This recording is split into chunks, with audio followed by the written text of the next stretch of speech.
Shalom, berakar dalam firman hari yang ke-119. Kita akan membaca dari kitab 1 Tawari pasal 10 sampai 12. Mari kita berdoa. Terima kasih Tuhan, kami mengucap syukur buat hari ini. Tuhan memberkati kami dengan selalu firman-Mu tersedia bagi kami. Terima kasih Tuhan.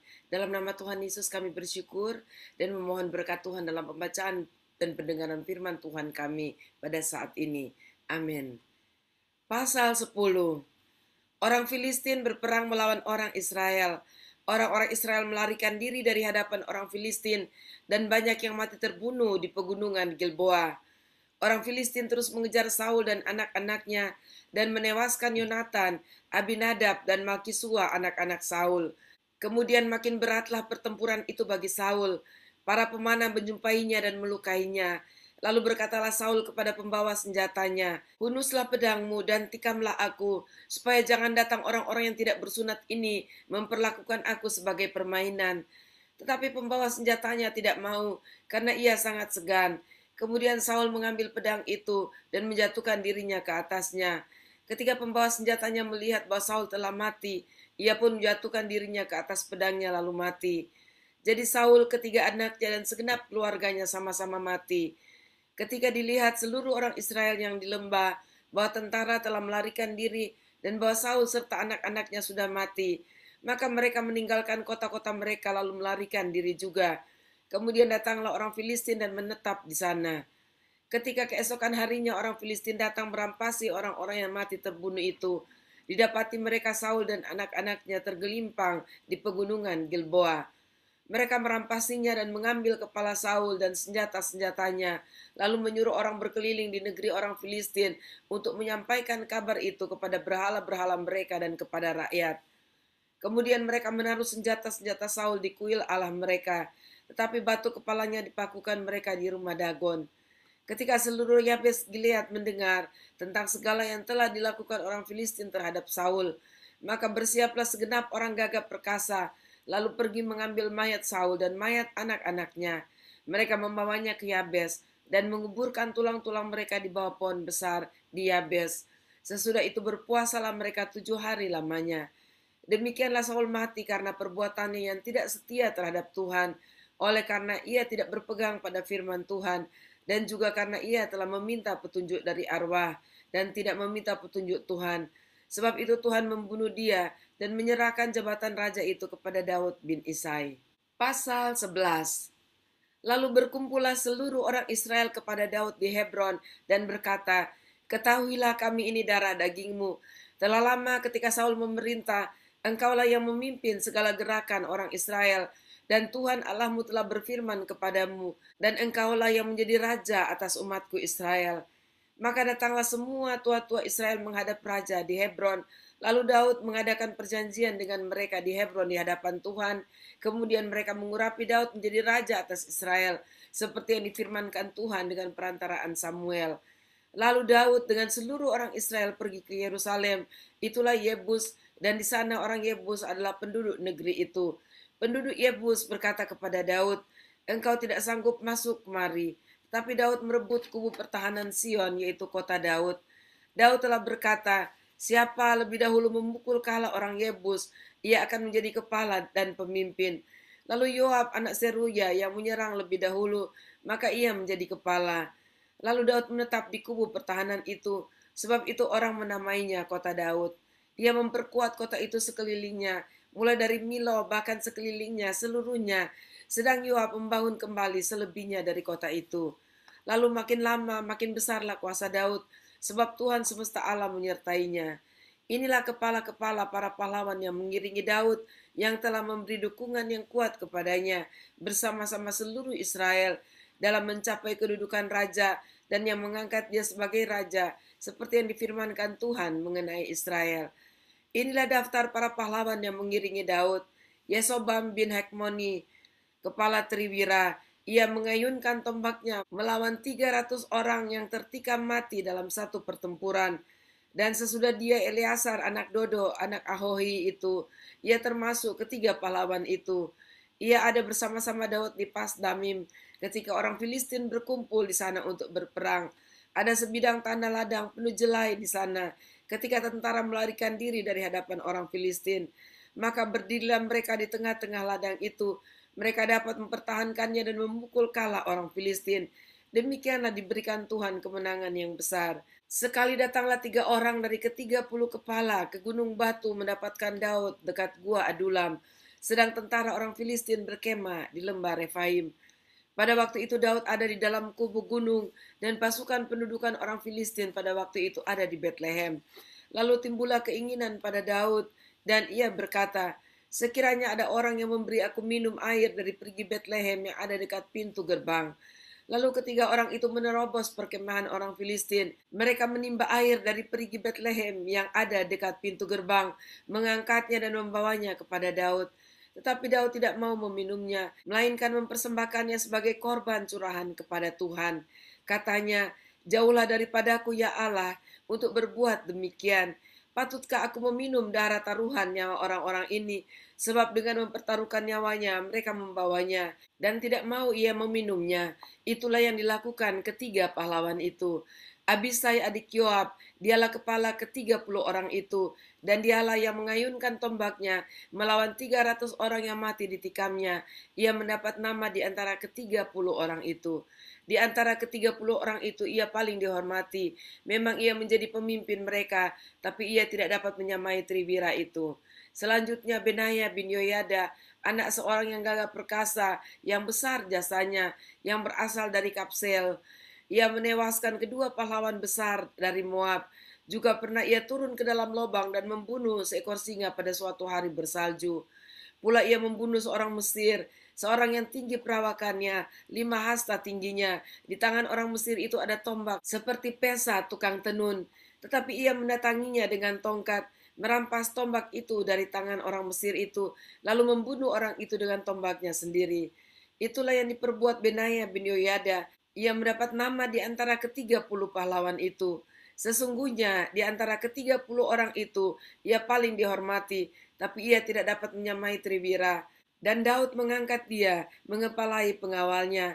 Pahlawan-pahlawan yang gagah perkasa ialah juga Asael, saudara Yoab. Selanjutnya Elhanan bin Dodo dari Betlehem, Samot orang Harod, Heles orang Peloni, Ira anak Ikes orang Tekoa, Abieser orang Anatot, Sibkai orang Husa, Ilai orang Ahohi, Maharai orang Netofa, Helet bin Baana orang Netofa, Itai bin Ribai dari Gibea orang Benyamin, Benaya orang Piraton, Hurai dari lembah-lembah Gas, Abiel orang Bet Araba, Asmawet orang Bahurim, Eliahba orang Saalbon, Hashem orang Gison, Yonatan bin Sage orang Harari, Ahiam bin Sakar orang Harari, Elifal bin Ur, Hefer orang Mekerati, Ahia orang Peloni, Hesro orang Karmel, Naarai bin Esbai, Yoel saudara Nathan, Mibrar bin Hagri, Selek orang Amon, Naharai orang Berot, pembawa senjata Yoab anak Seruya, Ira orang Yetri, Gareb orang Yetri,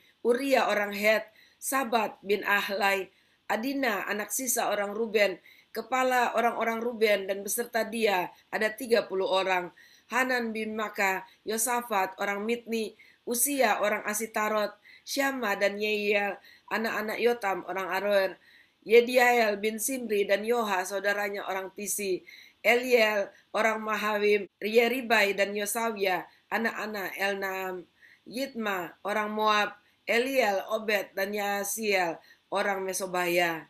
Pasal 12. Inilah orang-orang yang datang kepada Daud di Siklak selama ia harus menyingkir karena Saul bin Kis.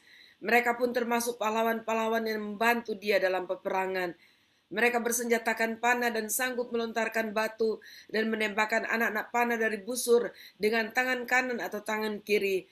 Mereka itu dari saudara-saudara sesuku Saul dari orang Benyamin.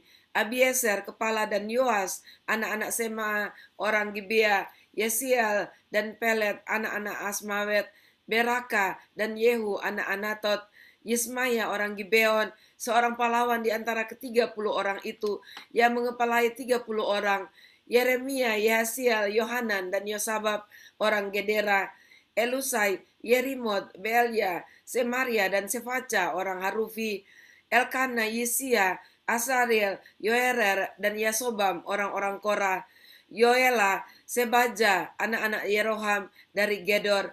Juga dari orang Gad ada yang memisahkan diri dan pergi kepada Daud ke kubu di padang gurun, yakni pahlawan-pahlawan yang gagah perkasa, orang-orang yang sanggup berperang, yang pandai menggunakan perisai dan tombak, dan rupa mereka seperti singa dan cepatnya seperti kijang di atas pegunungan.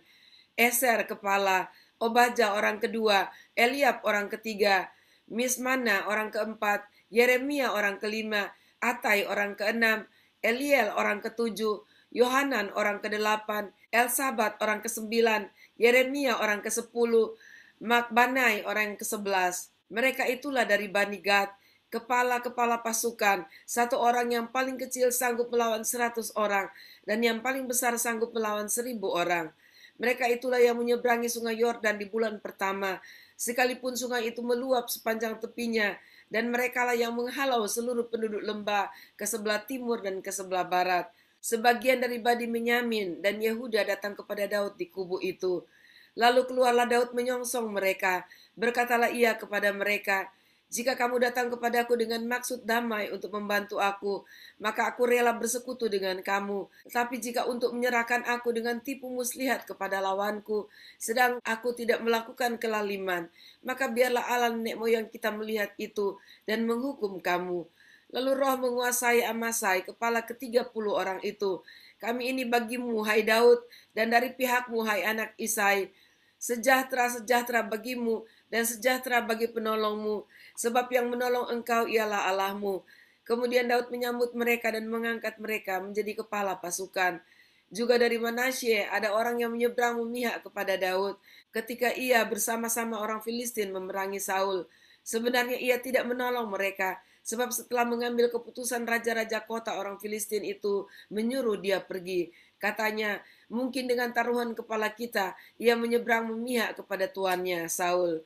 Pada perjalanannya ke Siklak, sebagian dari suku Manasye, Adna, Yosabab, Yediael, Mikael, Yosabab, Elihu, dan Siletai, kepala-kepala pasukan 1.000 suku Manasye menyeberang memihak kepadanya. Mereka ini membantu Daud melawan gerombolan, sebab mereka semua adalah pahlawan-pahlawan yang gagah perkasa dan kepala dalam tentara.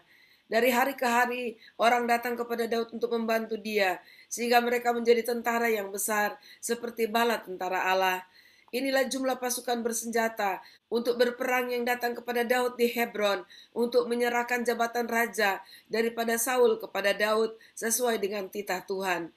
Bani Yehuda yang mengangkat perisai dan tombak ada 6.800 orang yang siap untuk berperang. Dari Bani Simeon, pahlawan-pahlawan yang gagah perkasa untuk berperang ada 7.100 orang. Dari Bani Lewi ada 4.600 orang. Ditambah dengan Yoyada, pemimpin kaum Harun, dan bersama-sama dia ada 3.700 orang. Selanjutnya Sadok, seorang pahlawan muda yang gagah perkasa dengan 22 orang pemimpin dari puaknya. Dari Bani Benyamin, saudara-saudara sesuku Saul, ada 3.000 orang. Sampai pada waktu itu kebanyakan dari mereka masih tetap patuh kepada keluarga Saul. Dari Bani Efraim 20.800 orang pahlawan yang gagah perkasa, orang-orang yang kenamaan di antara puak-puak mereka. Dari suku Manasye, suku yang setengah itu ada 18.000 orang yang ditunjuk dengan disebut namanya untuk pergi mengangkat Daud menjadi raja. Dari Bani Isakar, orang-orang yang mempunyai pengertian tentang saat-saat yang baik, sehingga mereka mengetahui apa yang harus diperbuat orang Israel. 200 orang kepala dengan segala saudara sesukunya yang dibawa perintah mereka. Dari Sebulon, orang-orang yang sanggup berperang, yang pandai berperang dengan berbagai-bagai senjata, 50.000 orang yang siap memberi bantuan dengan tidak bercabang hati. Dari Naftali 1.000 orang pemimpin, dan bersama-sama mereka 37.000 orang yang membawa perisai dan tombak. Dari orang Dan, orang-orang yang siap untuk berperang, 28.600 orang. Dari Asyar, orang-orang yang sanggup dan pandai untuk berperang, 40.000 orang. Dari seberang sungai Yordan, yakni dari orang Ruben, orang Gad, dan setengah suku Manasye yang lain, orang-orang yang membawa berbagai-bagai senjata perang, 120.000 orang. Sekaliannya itu prajurit-prajurit, orang-orang dalam barisan tempur, datang ke Hebron dengan tulus hati untuk mengangkat Daud menjadi raja atas seluruh Israel. Memang juga seluruh orang Israel yang lain dengan bulat hati hendak mengangkat Daud menjadi raja. Mereka tinggal di sana bersama-sama Daud 3 hari lamanya, makan dan minum sebab saudara-saudara mereka menyajikan makanan bagi mereka. Juga orang-orang yang tinggal dekat mereka, bahkan dari Isakar, Sebulon, dan Naftali, membawa makanan dengan memakai keledai, unta, bagal, dan lembu, yakni bahan makanan tepung, kue ara dan kue kismis, anggur dan minyak, lembu sapi dan kambing domba dalam jumlah besar, sebab ada sukacita di Israel. Demikianlah pembacaan dan pendengaran firman Tuhan kita saat ini. Secara khusus kita melihat bagaimana Daud diperlengkapi oleh Tuhan sebagai raja di Israel. Dan kita bersyukur, kita percaya bahwa kalau Tuhan memberikan kita suatu tugas untuk dilakukan, maka Tuhan juga akan memperlengkapi kita, sehingga kita dapat melakukannya sesuai dengan apa yang Tuhan mau. Puji Tuhan, dan mari kita berdoa. Terima kasih Tuhan, kami sangat bersyukur kepada Tuhan untuk membaca pasal-pasal di dalam kitab 1 Tawari ini. Dan kami bersyukur melihat bagaimana Daud diperlengkapi Tuhan pada saatnya saat Engkau memakai dia menjadi raja yang diberkati oleh Tuhan. Terima kasih Tuhan, dan kami bersyukur, kami percaya Engkau juga akan menolong kami, memperlengkapi kami, dan Engkau yang akan memberkati selanjutnya perjalanan hidup kami saat kami melakukan apa menjadi kehendak-Mu.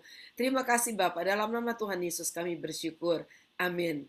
Puji Tuhan, sampai jumpa besok. Tuhan Yesus memberkati.